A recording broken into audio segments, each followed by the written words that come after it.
It's great to have you on the show. Just what is your reaction to this jobs report, the stunning number, much better than expected, a little confusing once you start to compare it to the jobless claims numbers that we've gotten over the last several weeks. But what do you make of this? Well, my first reaction, frankly, was disbelief. I actually thought there had been a mistake in the data reporting. So, this is a remarkable surprise. And when you just take the numbers at face value, you say, okay, wow, that means 10 million people approximately moved back into work this month. We're in the first 2 or 3 weeks of the reopening, and that many people moved back in. Now, even if the numbers aren't right, that's still a pretty impressive number. And I think it says things are going better than people think. And if things are going better than people think, I think the big question is whether or not this is the start of a trend. We heard President Trump say this morning that the jobs numbers will kick off this long growth period. Do you think it's too early to make a statement like that? Yes, I do think it's too early. But then if you look at the other data, we're also seeing some very interesting and supportive numbers. We're seeing car sales come back very, very strongly. We're seeing mortgage applications quite high. If you look at the recovery in restaurant bookings in the states that are opening, they're saying we're going to be back to normal sometime from between July and October. There's a lot going on. It's not just the jobs.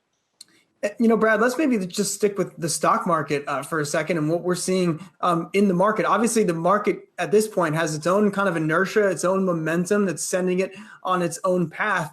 When you look at what's happened, we were talking with Jared last hour about the rally we've seen in the regional banks, the rally we've seen in home builders in just the last couple of weeks. What's the market look to you like at this point in the proceedings? It's funny. If you just look at the chart of the market, it goes down and then it goes right back up. There's your V-shaped recovery right there. That's what the market is expecting. And in fact, you can see that and you can say, okay, from a valuations perspective, the market's expecting us by the end of the year to be back where we were at the start of the year, back in a boom period. The market is saying everything's going to be fine.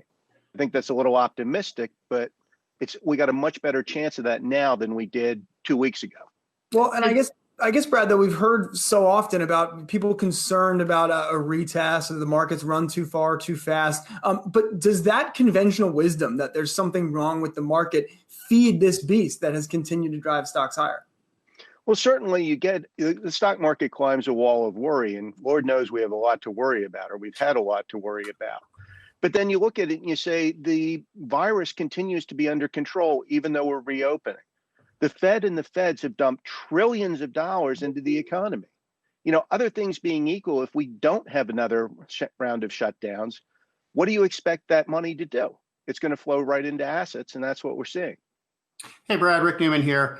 So the recovery we're seeing in both the labor market and the stock market, how much of this is monetary and fiscal stimulus? How much of it is real economic activity? And does it matter if it's one or the other?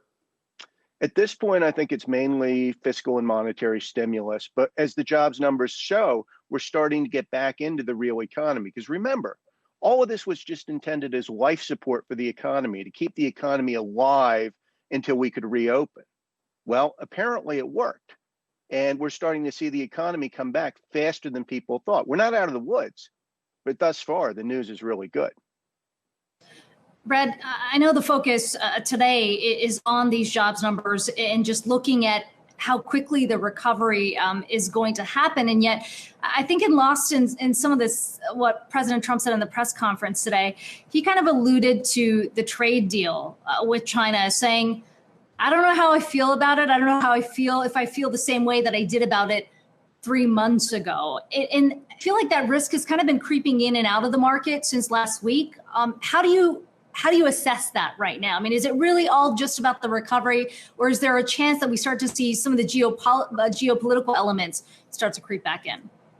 I actually hope we see the geopolitical elements come back in, because that means that everything's okay with the virus and the economy is healed enough. Right now, the whole geopolitical element is getting absolutely swamped by everything else that's going on. So I would regard that as a measure of success. I don't think we're there yet. I think what happens with China is certainly important, but from an economic perspective, it's not going to move the needle as much as everything else. Shauna, unmute. There we go. Sorry, I was on mute there for a second. Happens for the best of us. McMillan of Commonwealth, great to have you on the show. Thanks so much for joining us. Thank you. Hey investors, Zach Guzman here. Are you interested in learning more about the markets and getting the latest financial news? Well, then click right here to subscribe to our Yahoo Finance YouTube channel. Get the latest up-to-the-minute market analysis, big interviews in the world of finance, and information on how to manage your money every day wherever you are.